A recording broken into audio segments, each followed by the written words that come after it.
Hello friends, जैसे कि आप लोगों को कल एग्जाम में अकाउंटेंसी का और अकाउंटेंसी में 8 मार्क्स का शॉर्ट क्वेश्चन कंपलसरी आता ही आता है।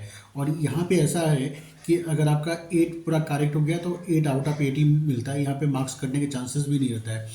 तो उम्मीद करता हूँ आप लोग शॉर्ट क्वेश्चन सब आप लोग देख लिया होगा। फिर भी मैं 10 इंपॉर्टेंट शॉर्ट क्वेश्चन जो आप लोग को बताने जा रहा हूँ, ये आप ज़रूर से देख के जाना, क्योंकि ये जनरली एग्जाम में मतलब पूछे ही जाते हैं।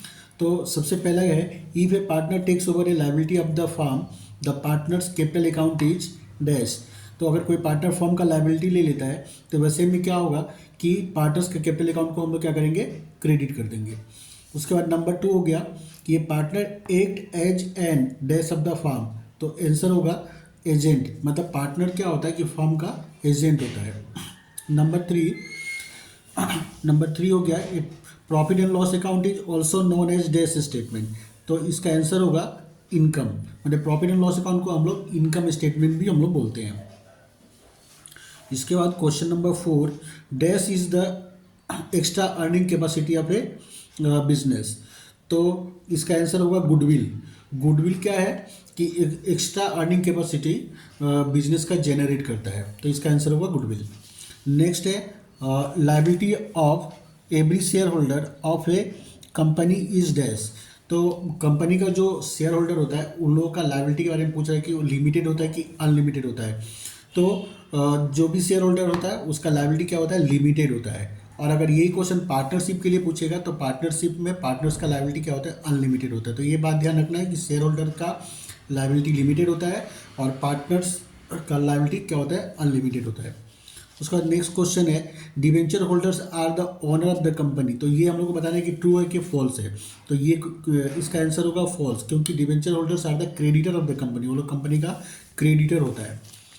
और शेयर होल्डर्स क्या होता है, कंपनी का ओनर होता है। तो अगर ये क्वेश्चन अगर पूछेगा कि share holders are the owner of the company, तो आंसर होगा ट्रू। उसके बाद में क्या है कि annual report is issued by a company to its. तो कंपनी अपना एनुअल रिपोर्ट्स किसके लिए बनाता है, तो इसका करेक्ट आंसर होगा शेयर होल्डर्स। उसके बाद में नेक्स्ट है, unrecorded assets when realised are credited to. तो अगर अनरिकॉर्डेड एसेट्स अगर रियलाइज होता है, मतलब उसको हम लोग सेल करते हैं, तो उसका कहाँ पे रिकॉर्ड होगा, तो इसका करेक्ट आंसर है रियलाइजेशन अकाउंट। उसके बाद नेक्स्ट क्वेश्चन हो गया number 9, liability of A partner is. अभी मैंने थोड़ा देर पहले ही डिस्कस किया कि पार्टनर का लायबिलिटी क्या होता है, अनलिमिटेड होता है। इसके बाद में नेक्स्ट नंबर क्वेश्चन नंबर 10 है कि in absence of partnership agreement interest on partner's loan will be dash.